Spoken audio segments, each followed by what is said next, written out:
Sound take 7 action. हे प्रभु, हे प्रभु, हे हरि राम कृष्ण जगन्नाथ प्रेमानंद, ये क्या हुआ? तालाब में पानी आ गया।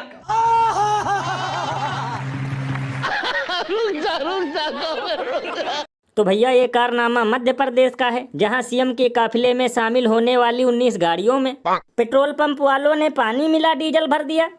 लल्लन भैया, यही सब देखकर तो मुझे कल से नॉन स्टॉप हंसी आ रही है, क्योंकि अमृत काल में चल रहा है ऐसा पेट्रोल पंप कि सीएम की गाड़ियां भी हो रही हैं ठप। लल्लन भैया, मुझे तो लगता है कि जरूर इस पेट्रोल पंप पर मोहन यादव का पिछला बकाया बाकी रहा होगा, इसीलिए इन लोगों ने डीजल की जगह गाड़ियों में पानी भर दिया। और भैया मैं तो ये सोचकर हैरान हूँ कि 19 गाड़ियाँ लेकर मोहन यादव जा कहाँ रहे थे। मतलब इतनी गाड़ी तो हमारे यहाँ शादी ब्याह और बारात में भी नहीं जाती, जितनी ये सिर्फ काफिले में लेकर घूम रहे हैं। लल्लन भैया, इसीलिए तो लोग घनघोर बेइज्जती करते हुए ये कहते हैं कि यहाँ वोट देने वाले गरीबों को नसीब नहीं होता 2 वक्त का खाना, और ये लोग दर्जनों गाड़ियाँ लेकर घूमते हैं रोजाना।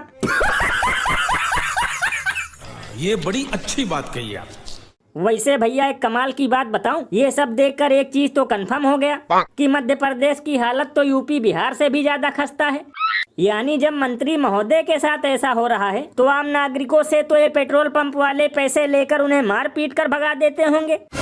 ये बिल्कुल सही कहा आपने। वैसे भैया मेरे हिसाब से मोहन यादव को ये पेट्रोल पंप वहाँ शिफ्ट कर देना चाहिए जहाँ मध्य प्रदेश में लोगों को पीने के लिए साफ पानी नहीं मिल रहा। और अभी तो रुको, क्लायमॅक्स अभी बाकी है। आमच्या सरकारचे तुझ्या पायातलं बूट चप्पल आमच्यामुळं आहे, तुझ्या हातातलं ते डबडं मोबाईलचं आमच्यामुळं आहे। अरे आमचंच घेतो ना, आमच्याच रगड्यावर करतो। कितने तेजस्वी लोग हैं हमारे पास, कितने शानदार विचार रखते हैं जी। तो भैया सुना, ये बीजेपी नेता बबन राव लोनीकर हैं, जिन्होंने भरे मंच से ये कहा कि आपके जूते, कपड़े और मोबाइल ये सब हमारी वजह से हैं। लल्लन भैया, ये नेताजी बिल्कुल सही कह रहे हैं, क्योंकि ये सब इन्होंने आम नागरिकों को भट्ठे पर ईंट ढोकर और सड़क किनारे भुट्टा बेच कर दिया था।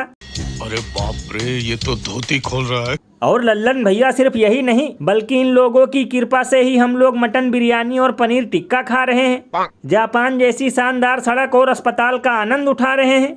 और वो तो बार बार नेहरू जी टांग अड़ा देते हैं, वरना अब तक देश के भिखारी भी BMW से भीख मांगते।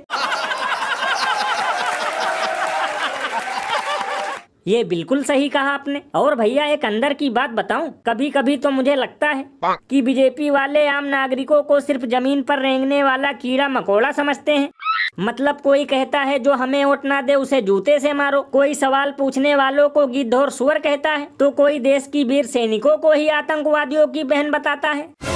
लल्लन भैया, इसीलिए तो इस पर महान कवि बाबा लपेटू दास ने कहा है कि बीजेपी पार्टी नहीं नमूनों का तबेला है और इनका दिमाग नहीं नफरत का करेला है।